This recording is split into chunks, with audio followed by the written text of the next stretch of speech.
Good morning. मैं doctor Danny Saxena. लीजिए, आज आपके लिए थ्योरी ऑफ इंटेलिजेंस का पार्ट 2 बुद्धि के सिद्धांत लेकर आया हूँ। आइए जानते हैं सभी बुद्धि के सिद्धांतों के विषय में।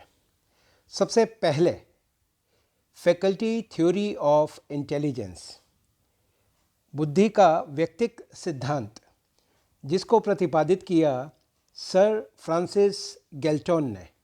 सर फ्रांसिस गैल्टन एक इंग्लिश सांख्यिकी विद, समाजशास्त्री, मनोवैज्ञानिक, मानव वैज्ञानी, उष्ण कटिबंधीय खोजकर्ता, भूगोलवेत्ता, आविष्कारक, मौसम विज्ञानी, प्रोटोजेनेटिक्स्ट, साइकोमेट्रिकिया, सामाजिक डार्विनवाद, यूजेनिक्स और वैज्ञानिक नस्लवाद के प्रस्तावक थे।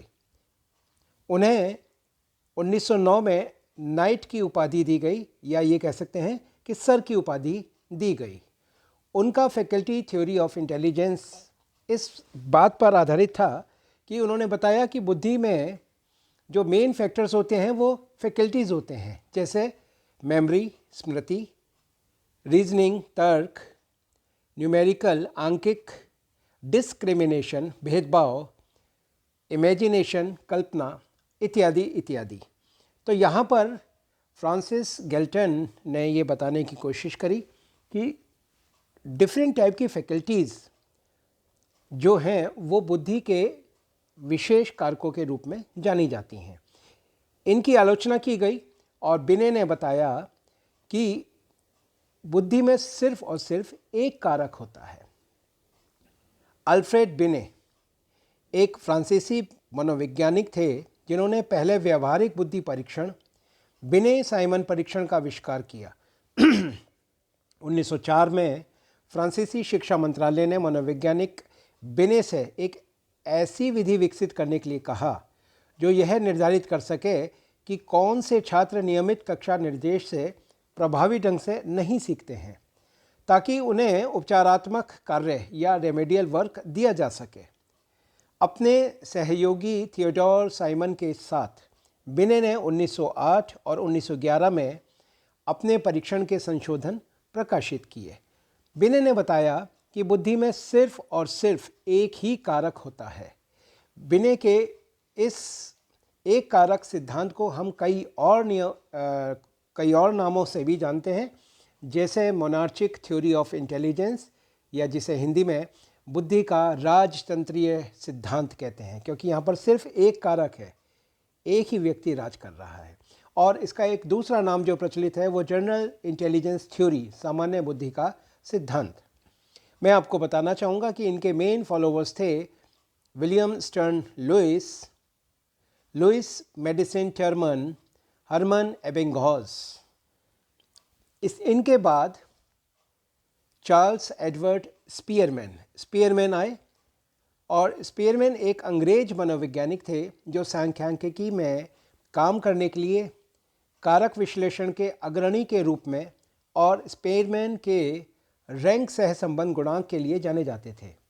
उन्होंने अपने सिद्धांत सहित मानव बुद्धि के लिए मॉडल पर आधारित कार्य किए, और उन्होंने बताया कि बुद्धि एक नहीं, बुद्धि के कारक दो होते हैं। इसी वजह से टू फैक्टर थ्योरी इनकी जानी जाती है।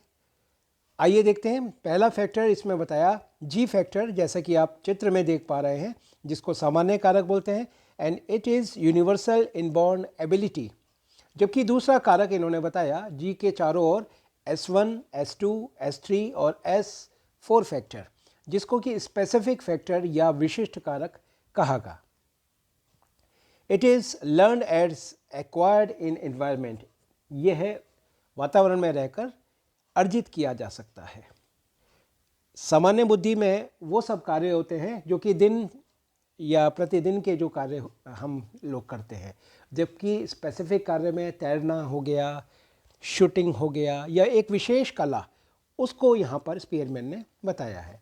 बाद में स्पीयरमैन ने अपनी ही थ्योरी में एक तीसरा कारक, उसका एक नया सिद्धांत प्रतिपादित किया, 3 फैक्टर थ्योरी, जिसमें थर्ड जो फैक्टर था वो था ग्रुप GR फैक्टर, और जी फैक्टर या एस फैक्टर के बीच में जो एक छोटी सी जगह देख रहे हैं, वहाँ पर आप देख पा रहे होंगे जी आर फैक्टर को इन्होंने स्वयं ही खोज निकाला और यहाँ पर बुद्धि के 3 कारक सिद्धांत के रूप में भी एक नया सिद्धांत प्रतिपादित किया। आगे देखते हैं बहुकारक सिद्धांत या मल्टी फैक्टर थ्योरी। ये थ्योरी एडवर्ड ली थॉर्नडाइक ने दी। थॉर्नडाइक एक अमेरिकी वैज्ञानिक थे, मनोवैज्ञानिक थे, जिन्होंने अपना लगभग पूरा कैरियर टीचिंग कॉलेजेस के लिए कोलंबिया विश्वविद्यालय में बिताया। तुलनात्मक मनोविज्ञान और सीखने की प्रक्रिया पर उनके काम ने संबंधवाद के सिद्धांत को जन्म दिया और शैक्षिक मनोविज्ञान के लिए वैज्ञानिक नींव रखने में मदद की।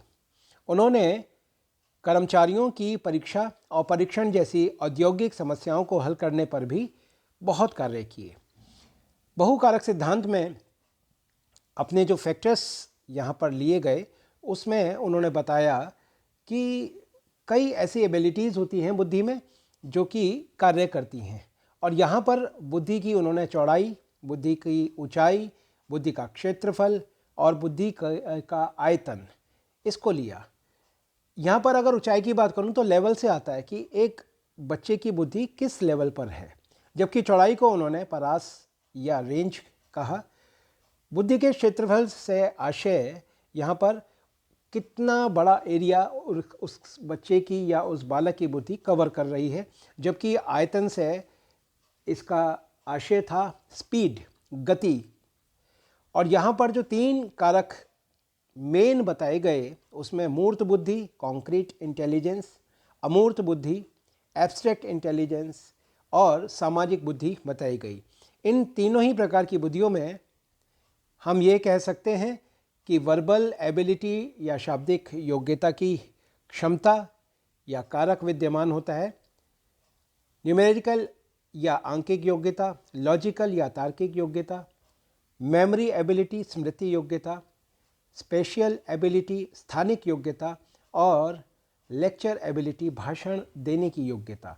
यह कुछ कारक थॉर्नडाइक ने अपने सिद्धांत में प्रतिपादित किए और यहाँ पर वो P1, P2, P3, P4, P6 तक हमें यहाँ पर दिखाई दे रहे हैं। आगे चलते हैं। ग्रुप फैक्टर थ्योरी, समूह कारक सिद्धांत लुइस लियोन थर्स्टन ने दिया।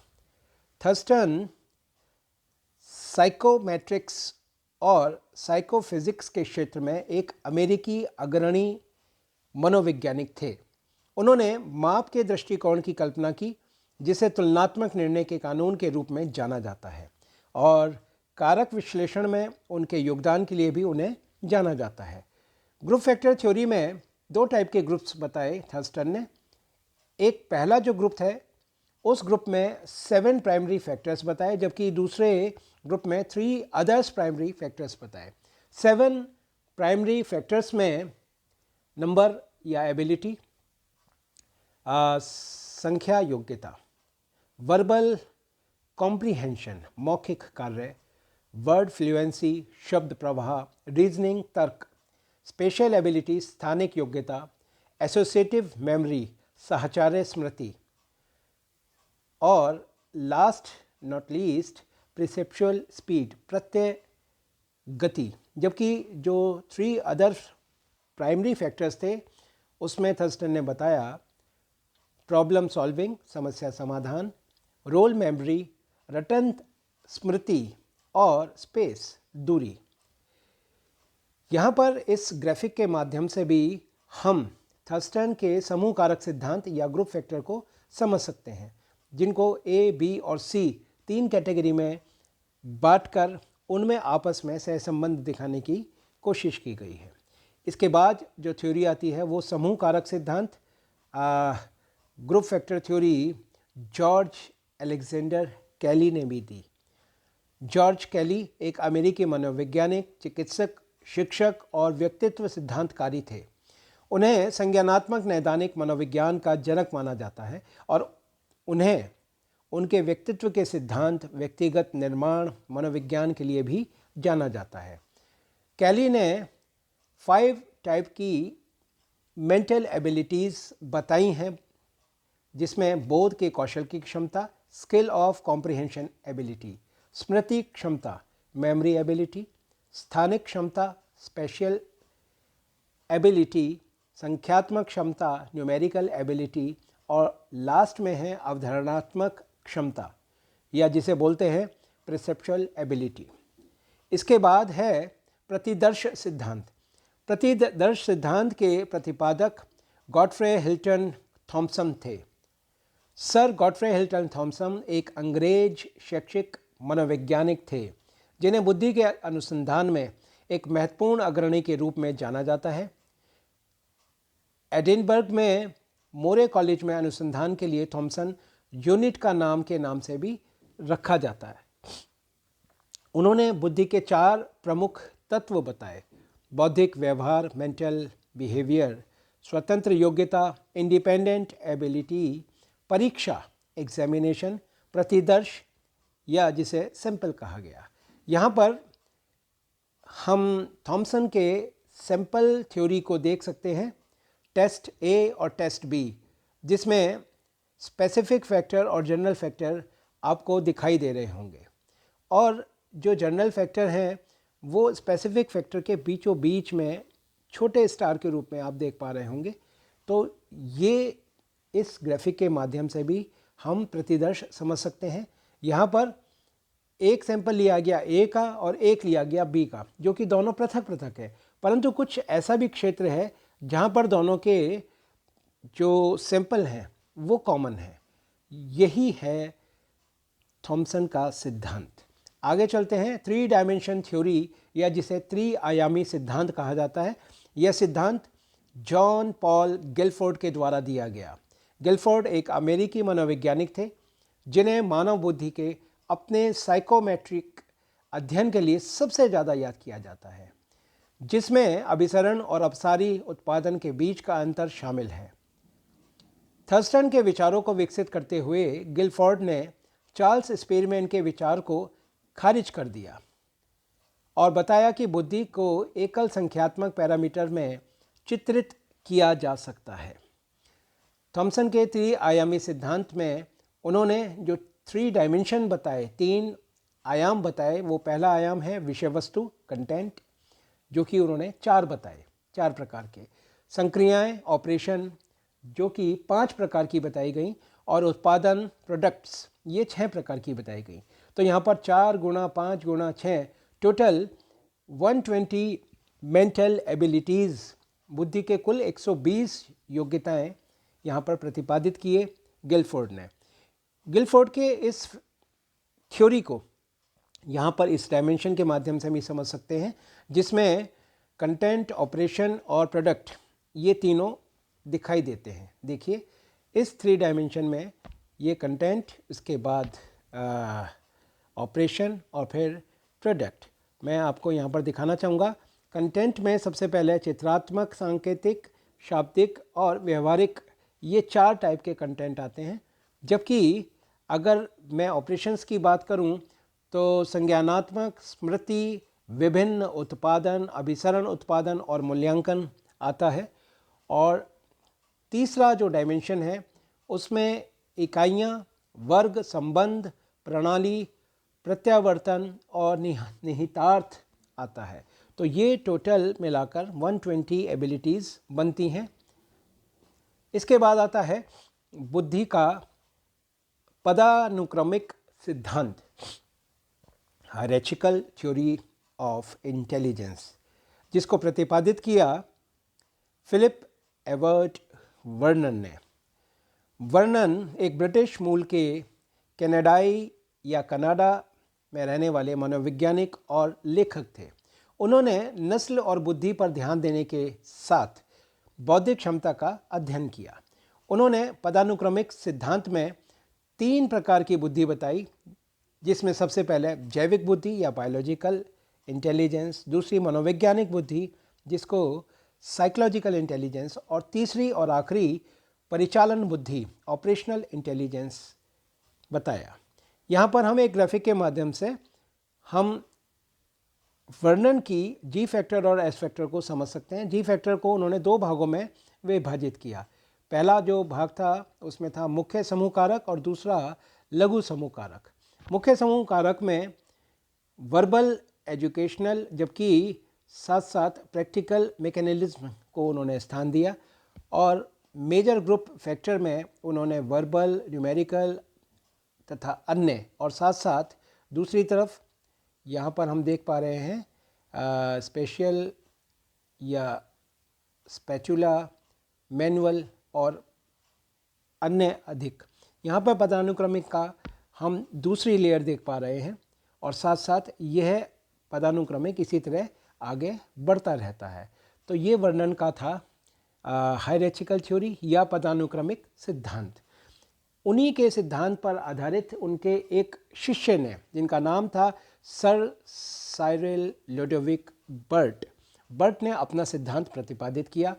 बर्ट एक इंग्लिश शैक्षिक मनोवैज्ञानिक और अनुवांशिकवादी थे, जिन्होंने सांख्यिकी में भी योगदान दिया।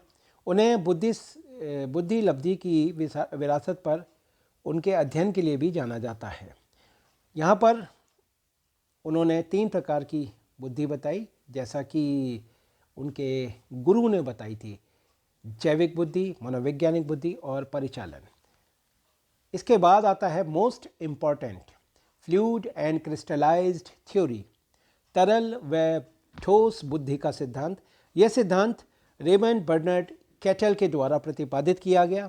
कैटल एक ब्रिटिश अमेरिकी मनोवैज्ञानिक थे, जिन्हें इंटरपर्सनल मनोवैज्ञानिक संरचना में अपने साइकोमेट्रिक शोध के लिए जाना जाता है। उनके काम ने व्यक्तित्व के बुनियादी आयामों की भी खोज की। यहाँ पर मैं बताना चाहूँगा कि कैटल ने बुद्धि को 2 प्रकार का बताया, पहली फ्लूइड और दूसरी क्रिस्टलाइज्ड, जिसे हिंदी में तरल और ठोस बुद्धि कहते हैं। तरल बुद्धि भ्रम में अर्थ खोजने और समस्याओं को हल करने की क्षमता या बाल बुद्धि पर आनुवंशिकी प्रभाव के ऊपर आधारित है, जबकि ठोस बुद्धि कौशल, ज्ञान और अनुभव का उपयोग करने की क्षमता पर आधारित है। यहाँ पर मैं बताना चाहूँगा कि तरल बुद्धि और ठोस बुद्धि, इन दोनों में जो बेसिक अंतर आता है, एक तो बुद्धि जो तरल बुद्धि है वो ये मानी जाती है कि आनुवंशिक है, जबकि ठोस बुद्धि वो एनवायरनमेंट से एक्वायर बुद्धि मानी जाती है। आगे चलते हैं। तरल और ठोस बुद्धि का ही सिद्धांत जॉन लियोनार्ड हॉर्न ने भी दिया। हॉर्न एक विद्वान संख्यानात्मक मनोवैज्ञानिक और बहुबुद्धि के सिद्धांतों के विकास में अग्रणी थे।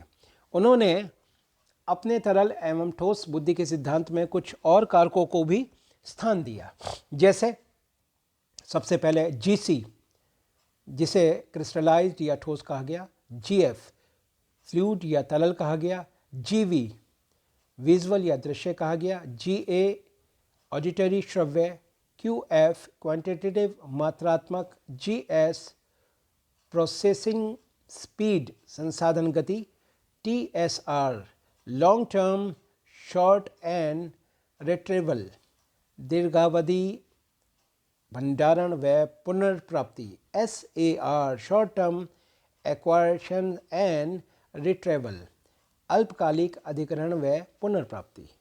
इसके बाद आता है मोस्ट इम्पॉर्टेंट संज्ञानात्मक विकास का सिद्धांत, कॉग्निटिव डेवलपमेंट थ्योरी, जिसके प्रतिपादक जीन विलियम फिट्ज पियाजे माने जाते हैं।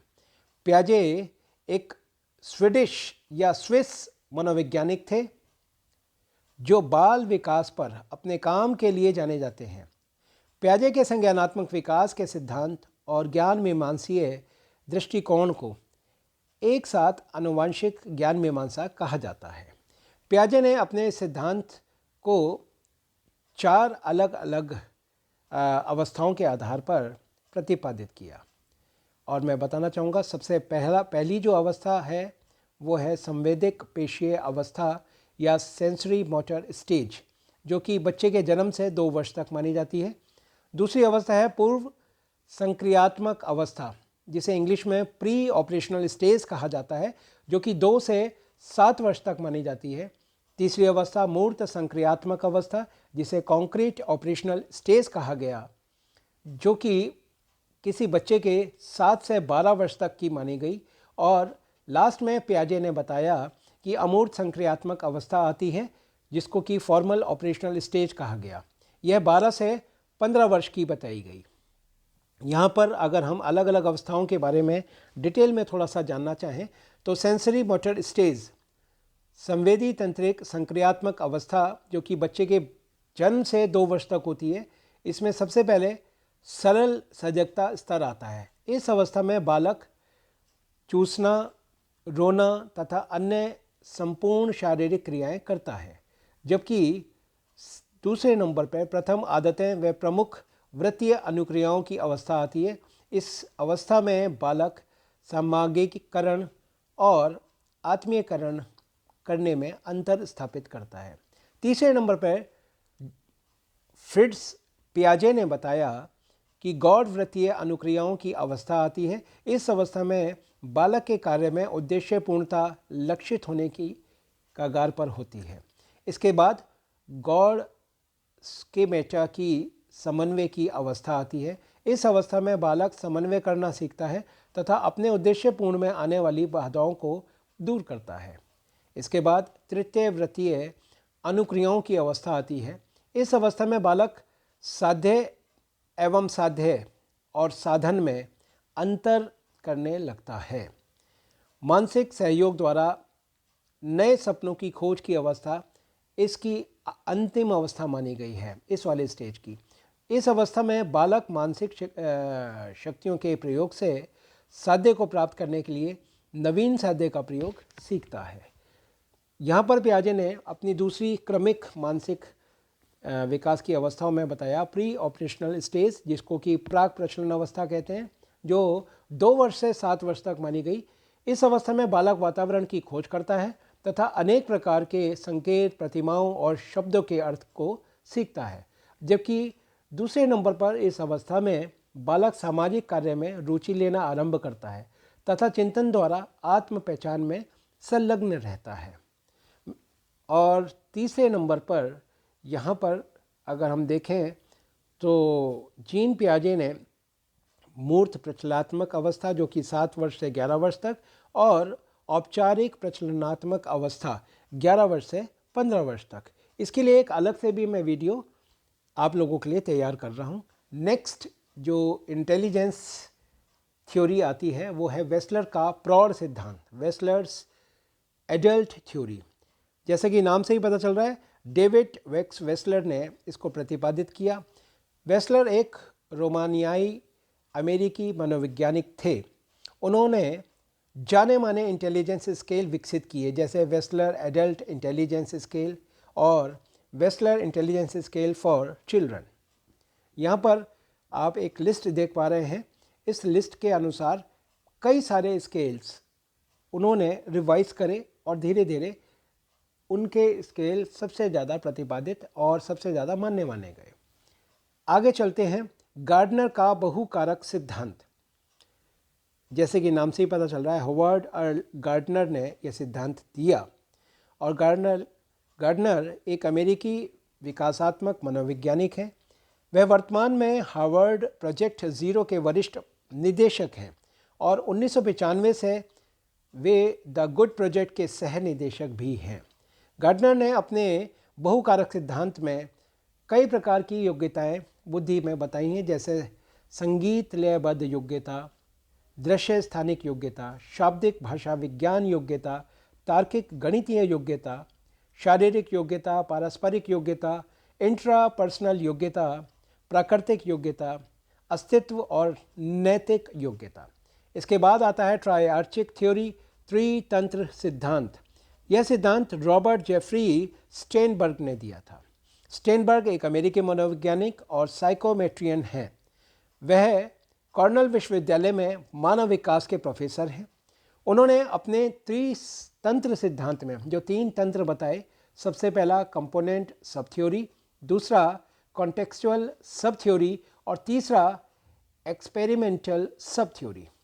इसमें 3 प्रकार की बुद्धि जो स्टेनबर्ग के द्वारा बताई गई, वो है विश्लेषणात्मक बुद्धि, रचनात्मक बुद्धि या प्रयोगात्मक बुद्धि, एनालिटिकल इंटेलिजेंस, क्रिएटिव इंटेलिजेंस या प्रैक्टिकल इंटेलिजेंस।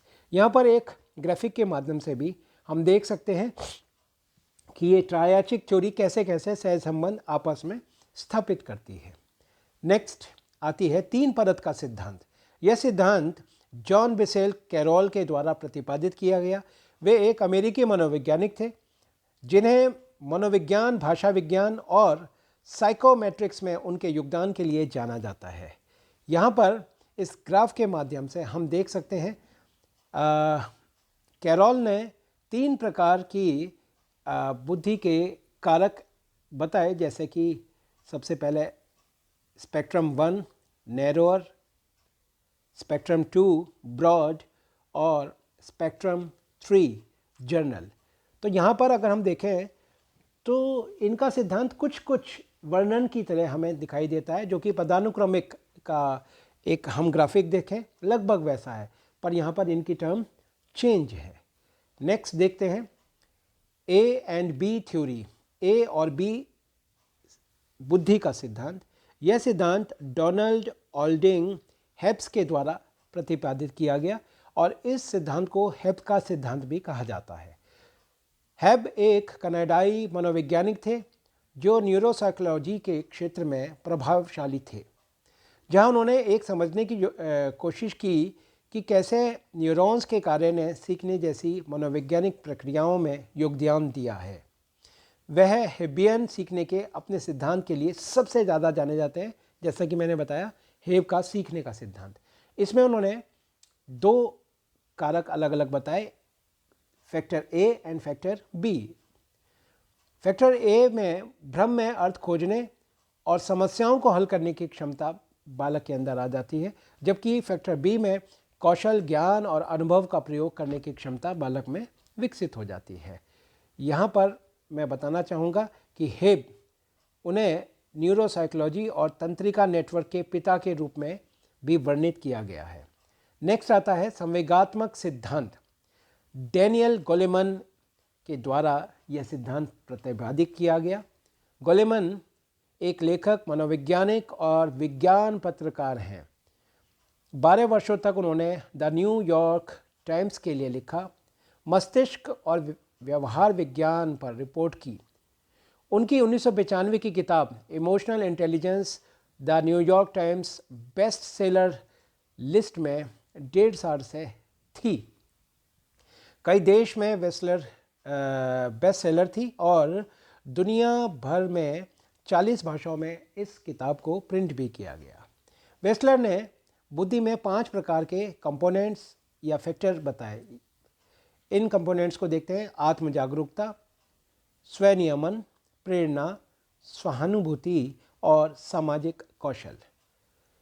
नेक्स्ट आता है स्तर 1 और स्तर 2 का सिद्धांत या level 1 and level 2 theory of intelligence. यह थ्योरी ऑर्थर रॉबर्ट जेनसन के द्वारा प्रतिपादित की गई। जेनसन एक अमेरिकी मनोवैज्ञानिक और लेखक थे। वह कैलिफोर्निया विश्वविद्यालय बर्कले में शैक्षिक मनोविज्ञान के प्रोफेसर थे। जेनसन साइकोमेट्रिक्स और डिफरेंशियल साइकोलॉजी में अपने काम के लिए भी जाने जाते हैं। उन्होंने कैटल की तरह क्रिस्टलाइज्ड और फ्लूइड थ्योरी या हेब्स की तरह थ्योरी ए और थ्योरी बी के समान अपनी लेवल 1 और लेवल 2 की थ्योरी को प्रतिपादित किया। लास्ट नॉट लीस्ट, यहाँ पर हम देखना चाहेंगे the planning, attention, एरोसल, simultaneous and successive theory of intelligence.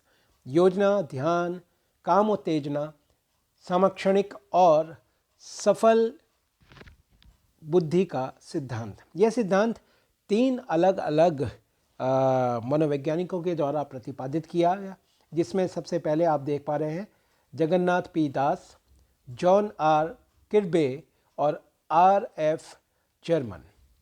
यह सिद्धांत पहली बार 1975 में Jagannath P Das, John R Kirby और आर एफ जेनसन के द्वारा प्रतिपादित किया गया, जर्मन के द्वारा प्रतिपादित किया गया। और बाद में जगन्नाथ पी दास, जे ए नागलिएरी और जॉन आर किर्बे के द्वारा 1994 में, और जगन्नाथ पी दास, विनोद सी कर और रावनो के परला के द्वारा 1996 में यह प्रतिपादित किया गया। मैं आशा करता हूं कि बुद्धि के इस सिद्धांत में आप लोगों ने जरूर कोई ना कोई एक ऐसा कोना जरूर ढूंढा होगा जो आपके लिए नवीन होगा, नया सा होगा। आपके जो मूल्यांकन है, आपके प्रश्न हैं, वो आमंत्रित किए जाते हैं। Thank you.